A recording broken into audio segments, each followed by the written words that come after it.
Hey everybody, it's pal Drew Geraci, longtime comic book industry veteran for DC, Marvel, Image, Dark Horse, IDW, CrossGen, etc., etc., and lifelong fan, big time.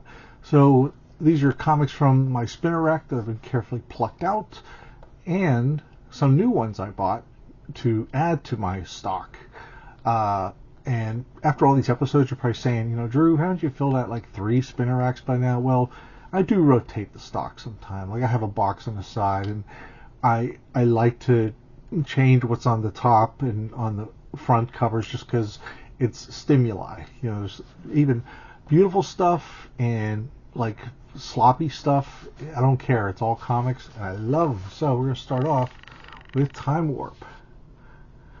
And this is not a tie-in with Rocky Horror Picture Show. Beautiful logo. I think that might have been, I can't think of that guy's name, I'm sorry. Todd Klein, maybe? I don't know. But it's beautiful.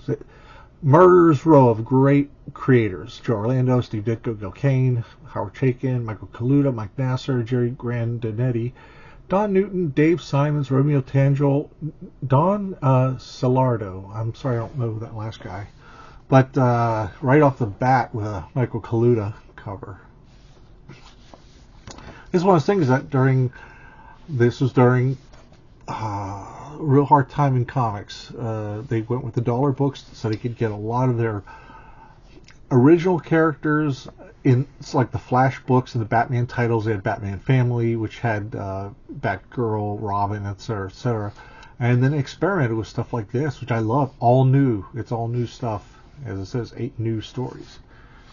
And it's a shame it didn't last. The biggest thing was, as it's been pointed out, it's like comics hurt because there was some shady distribution deals where unsold copies at newsstands were supposed to have cover either ripped off or cut off, sent in to get reimbursed for unsold copies. Well, they would make a secondary market out of the comics and pack it, put them in a 3-pack for 30 cents, which is a nickel more than an average comic book sold.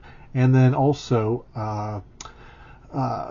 and around this time, there was this horrible snowstorm. 1977 and 78, Time magazine had on the cover, are we entering a new ice age? And I remember, like, my school system would be one of the last to get called for a snow day. I mean, my brother would sit there by the radio, and they would go through the A's, through the, I don't think it was the Z, district, but then when it would get to ours, they'd skip over, and we would sit there heartbroken. But it had to be a disaster. So, but it did affect the the northeast severely, and that hurt sales substantially for all periodicals. So, Return to the Stars, written by Wyatt Gwyn, how do you say that? Guyvan? I don't know. Illustrated by Howard Chaykin. That's all I know. And it's beautiful stuff. It's so beautiful. But as I said many a time, back then I ignored this stuff because it wasn't superheroes and it didn't look like the Buscema Brothers inked by Joe Sinnott. I had a very narrow. I was very brand loyal, but it was very limited in my perception of how good comics could be. Gil Kane. Ooh, lordy loo, look at that. Jim DeMatteis, Adrienne Roy does the colors. This is such a treat for art lovers and story lovers and science fiction lovers. I gotta get the rest of these books because they just, I haven't, I only have one other issue. Maybe I'll check, when I go to Pittsburgh, I might find it at Ides. They have great back issues. So, and then The Flash. Oh, Stony-Eyed Medusa. Oh, that's not part of this. Steve Ditko, inked by himself. Okay. I think he exceeded in this at this period of time in mystery stories rather than superheroes. His superheroes were at this point, it just wasn't the way his style fit. And who did this? I think it might be, is that Joe Orlando? I don't know, but it's really cool nonetheless. A lot of good stuff. It's excellent. There's Tom Sutton. He's just one of those, I've said it before, he's one of those unsung heroes of comics who never got his day in the sun, although the Comics Journal issue. It was like an issue from 2000. They did a huge interview with Tom Sutton, and it was great because it went over his whole career, and that's the only time you got to see a lot of Tom Sutton information and stories, because he's always been like one of those middle guys that's hard to pin down. He's never done a regular monthly series for any big company, so he's kind of adrift as far as fandom, except if you're one of the old guard like me. So much going on. Sutton was just a genius. Scavengers. There's Jerry Grandinetti. Man. Really great stuff. Really great. Got it for $1. Except I got it 45 years later. So and that's why I think comics will still be vital. There's some comics, like a lot of modern comics. I know I say this all the time. For like $5 each, you get like one of the 6 or 7 part story or whatever. And there are still some very, very good comics out there, but there's also a wealth of old comics that you can come back to. Oh, this spine's a little kink. That's so what. I love this. This was a bit of a treat. Double Marvel team up. John Romita Jr. cover. I met John Romita at Creation Con in Pittsburgh in 1982, and first thing I said to him was, "How's your dad?" And he was like, "Hey, he's doing all right. Thanks for asking." It's like, how many pros can you ask that and know who he's talking about? James DeMatteis was all over the place, and Bob Hall, who started off with Supervillain Team Up, and then he developed this like shorthand style that I like it, but he started learning from John Buscema. He had more of a John Buscema feel to it, like more of a broad image. But a lot of his stuff here, it's still great. He did Squadron Supreme, after all. The first half of the miniseries is fantastic. It's just that I missed the grand, the close-ups that he would do. So, but it's just, it's still great. And this is wacky. This is filler. It's good filler, but it was special bonus feature. Some time ago, a version of this story was printed in a special newspaper Sunday supplement. Since it was only distributed in certain cities, a lot of S's there, sounds, we thought you'd get a real kick out of seeing the original story. Please note these events take place before Hulk 272. That's when he got Bruce Banner's brain again.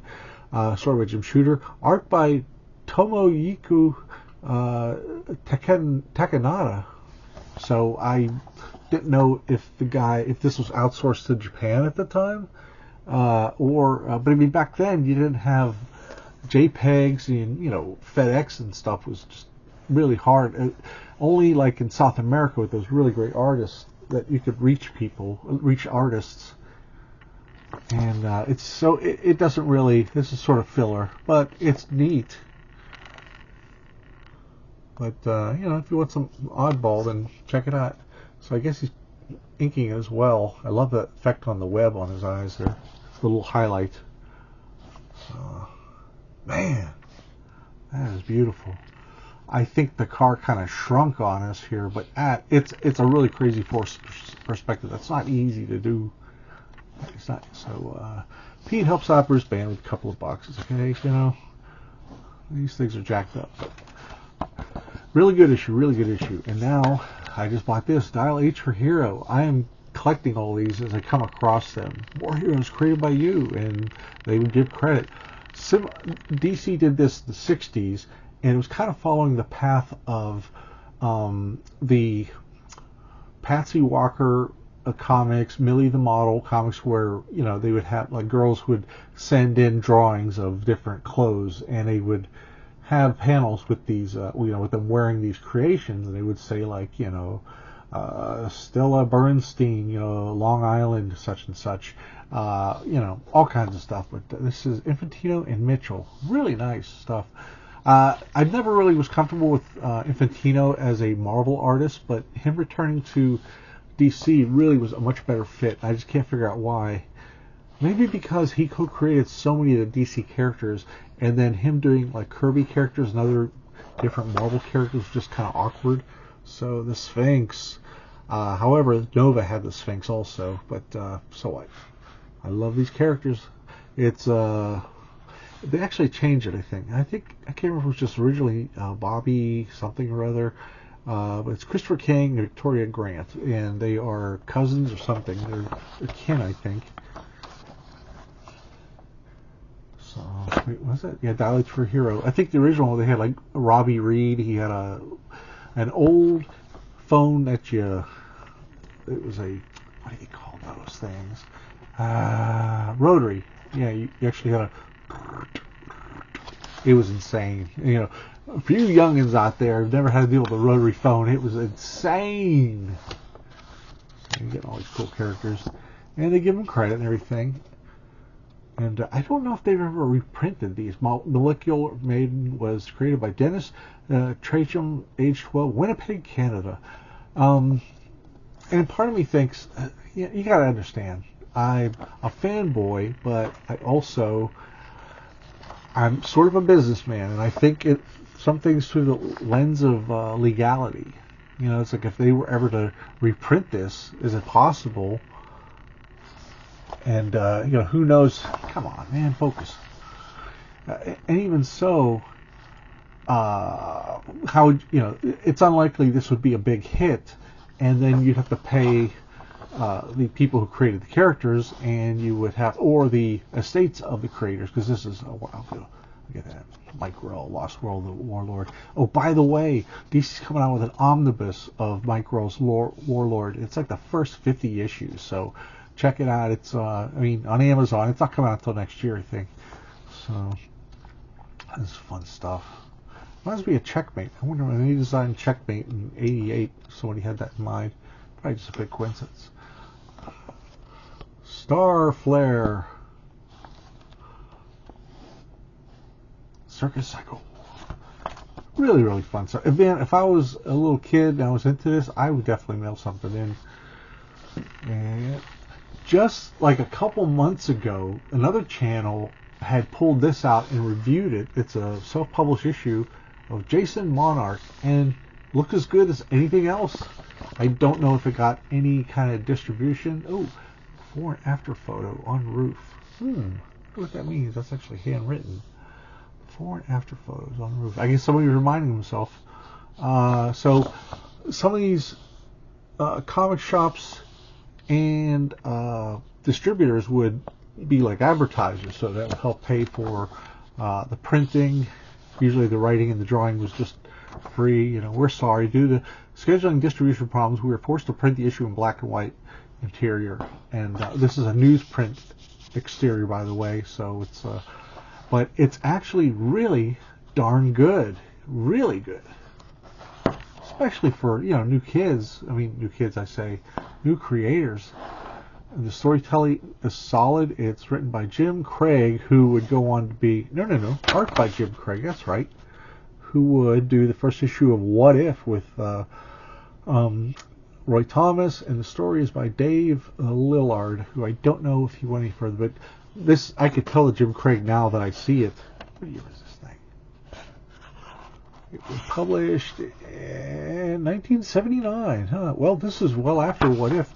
I'm thinking this might have been his fan stuff he did before, and maybe it can't. Sometimes there's fan stuff that doesn't come out till years later, because once somebody makes it, then they're kind of like, well, hey, let's see what he did early on in his larva stage. I love that she's pissed off. Do I have to put you on a leash, son? He's whistling at her backside. But yeah, look at that. And who knows? Maybe Jim Craig did this on the side for fun, That's a great face. I love the talking head there. That looks like something out of like House of Mystery. There's a couple of shiny pages that have catalogs. I wonder why. Okay. Is it right in the middle? I think so, yeah. Pretty cool. But like I said, somebody reviewed it, and I was like, wow, I thought I was the only one who had this issue. This is by, I don't know, she's got huge platforms. Platforms were a thing back then, believe it or not. Okay. Let's see it. Just fun stuff. I love this stuff. Because I was, as the 70s were going away, I got more and more involved with fanzines, and there was just more stuff to find. They didn't have the internet then. I know I keep saying it. Shout. This is the very first issue post Jack Kirby 70s editing, writing, and drawing of Captain America. He left with issue 214 that wrapped up his Cap contract, I think. And then 215 was a fill-in, which was an album issue. It had Captain America. Roy Thomas, George Tuska cranked out an album issue going like, oh, through Cap's past, kind of like Captain America 112 was, but just a little less in a masterful way.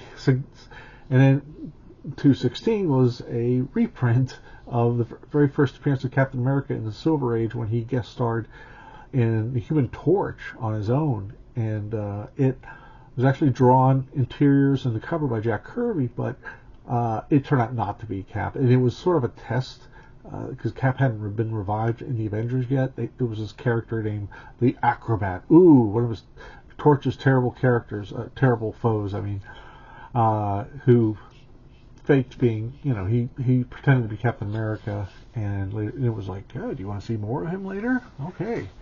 So right away, okay, we're jumping back into the Marvel Universe. And that was my biggest criticism of Kirby's, is I'm torn. I've been in the comics industry for over 30 years, and I've been a fanboy since, well before this issue came out. And I really disliked the way that Kirby segregated his books, making a Kirbyverse that never meshed with the Marvel Universe. I would have liked to see a little bit of interplay, maybe like have the Eternals. Somebody in the Jack Kirby collector suggested maybe like the Eternals meet the Fantastic Four or something like that. But Kirby wanted autonomy, and I get it. As an adult, as a comic creator, artist, such, I totally respect that. It's just that as a fan growing up, that really infuriated me. But I read them now with a whole new. It's the Kirbyverse. So we get back to the real world, and I was so stoked by it. Even though the story's kind of mediocre, Roy Thomas just filled in for a couple issues, and Don Glut, who is a novelist, and it seemed like he cleaned up a lot after Roy Thomas. Like Roy Thomas left the Invaders, the superhero group from World War II. He left the last year to Don Glut to write. The rare appearance of John Buscema on pencils. On Cap, he was busy with Conan. A lot of Conan, like both in the monthly book and the black and white magazine. And it's probably just to kind of let everybody know, hey, we're back in the Marvel Universe. And Pablo Marcos, who was everywhere and always did great stuff. Archie Goodwin, consulting editor. He had that title the last few issues that Kirby had done. So I think he was trying to, ease the transition, I guess. And I love that. Captain Falk signing autographs, and man, I love those inks. And they go to the Shield Barber Shop. You got it, pal, but don't take too much off the top. That's something Kirby did in Strange Tales back when Shield was one of his books. Coming out of the wall, Cap. What are we gonna do? And this is the kind of stuff that I think is missing in modern comics, is the foreshortening, like the stuff coming at you. There's a lot of very perfunctory straight-on shots that I think are done through just like Photoshop or God knows what, and you don't get the drama. Like this guy's posture is like sloped down. He's an old man. He got kicked out, in the middle of a shave. Let's just say duty called now. Where should we left off? Where should we pick up where she left off? I can't talk. So, you got yourself some classic Buscema pencils. Very, very interesting here that, that's my little dogs. They hear something. Maybe mommy's home. What's really interesting is that, okay, now that my puppies are done running rampant, they're adorable plush toy rescue dogs. Rescue dogs are the way to go. And we hit them hard. This is something George Perez started doing in his books. And I kind of think it is the inker. Pablo Marcos probably added that. Bob. Beautiful stuff. And like that background there, that is no way recognizable with either the Buscema brothers. That's just Pablo adding a little pizzazz to it. I love it. That's really cool too. Really, really cool. And there's Nick Fury. Remember him? 20 issues before Kirby came along. I don't know why he didn't just use Nick Fury, because he didn't have his own monthly book. He was sort of like he was the guy you went to who was in touch with the government. But they talk about some of the Kirby stuff. They tie it all together. And I really like it. And Nick's outfit's pretty cool too. It's like toned down for the 70s. Man on roller skates was his gag. And here comes Vamp, and she can absorb other people's strength. And Texas Twister. Really cool character. What's interesting, a lot of people think George Perez designed the Texas Twister because he's the first time he got a whole lot of, like, Fantastic Four was selling a lot better at the time. And I reckon that Perez took a liking to this feller. Sure enough. And he's just the guy who can make tornadoes. Here comes Marvel Boy. No. But he says, Marvel Boy. What happens is the Crusader.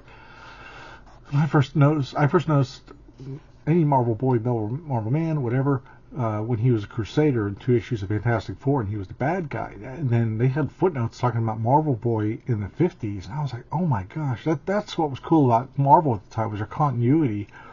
And had I been a lot younger, if I'd been born earlier, it would have been a huge shock to see Marvel Boy all grown up and murderous. And but he dies at the end of the 2-parter, and they gave these power bands to Wendell Vaughn, who for like a decade or so, he kind of becomes a joke. I mean, as far as he's outside of Marvel 2-in-1.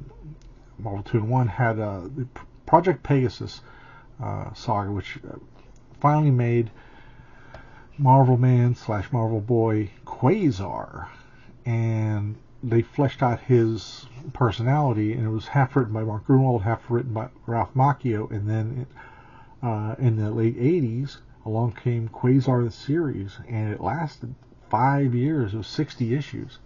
So Cap turns down the plan to train these guys, and Nick Fury's pissed off, and it's a little over the top, but you gonna try first, cowboy? Falcon, it's my fight. Keep out of this. Wee. So, really cool stuff. Well, it's well choreographed. I mean, it's kind of hokey, but it was incredibly fun. Stop, all of you. And he says, well, I admit I provoked you for, you see, just see how good you are. You're darn good. You need practice fighting as a team. He goes, I can't think of a better leader than the Falcon. Me? What?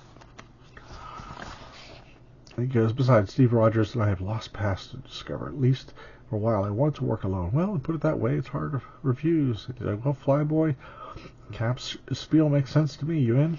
So, basically, Falcon got written out of the book, but he would show up from time to time. He would get solo missions, and he would return. He would show up in the Avengers and other places. And Red Wing returns. Kirby forgot all about Red Wing in the second year of his run, and it's like, how did you? Don't mention a hero. It's just one of those little miracles. Like, all of a sudden, it's the Marvel Universe again. He's like, come on, we got to train as a team. Come on. And he calls, and it's one of those overwrought like things. Oh, I only wish you'd help me. Blah, blah, blah, blah, blah. And he goes, take out some muggers, and it's basically a subplot for an upcoming storyline. You're really Captain America, Steve Rogers, huh? She quickly kisses him. She comes by, Sharon, and she's like, oh, well, you really blew it. It's very, very soap opera-y. But, anyway, it was kind of neat, in a way, to see. I mean, it would go back to Sal Buscema with the next issue, which is great, because Sal's Sal's Captain America all through the 70s was just really amazing. So it was great, and he picked up right where he left off, and style-wise. And so that's it for the comics. I wanted to promote something real quick. If you're interested, I do commissions. Here's an inking commission over Daryl Banks, who did a character that Walt Simonson put in his self-published book, Ragnarok. And there's me inking Barry Kitson. And this was, I just out and I drew this thing. This is Lord Opal from Amethyst. Amethyst is a great book of Ernie Cohen art. There's a sketch by the late great Dick Giordano, and then there's me kind of making the head fit a little better. So that's my Iron Man. And this is something I just did on the back of a comic book backer board. I do a lot of different stuff. So, you know, I do covers, and the rates will vary. But stuff like this, I mean, I usually charge like $20 in shipping, you know, to do a headshot like that. Cover recreations. Got the Dave Cockrum thing going. I got Strange Tales. I got Herb Trimpe, Kirby, old Kirby. Really cool stuff. So I can do a little of everything, whatever you want. Because and you can get in touch with me on DrewGeraciComics at gmail.com. This, I did the cover, but I changed the light source. I made the light source coming from the cube, so the shadows are different than the actual cover. So, God, 2020, I did it that long ago. Huh. Well, it's like a lot of comics. It's like sometimes I don't remember what I've done. This is a cover recreation of Frankenstein. A little of everything. This was a Devil Dinosaur piece I did, and I changed it a little bit. I had the logo get smashed by Devil Dinosaur. Fun stuff. So hit me up on DrewGeraciComics at gmail.com if you're interested. We can discuss rates. And that's all. I haven't hyped myself in a while, but it's about time. So take care, everybody, and let me know what you think of the comics I showed you. And hey, you know, leave as many comments as you want. If you're new to leaving comments on a site, I never delete them. I never argue. I just enjoy this shared hobby that has given us so many happy times. And you know, please hit like if you like it, hit subscribe, and click the bell for notifications. And if you already subscribed, please double check, because I mentioned this before, YouTube's doing something screwy with the algorithm lately, and people have been not getting notifications. So anyway, best to all of you, and I will talk to you later.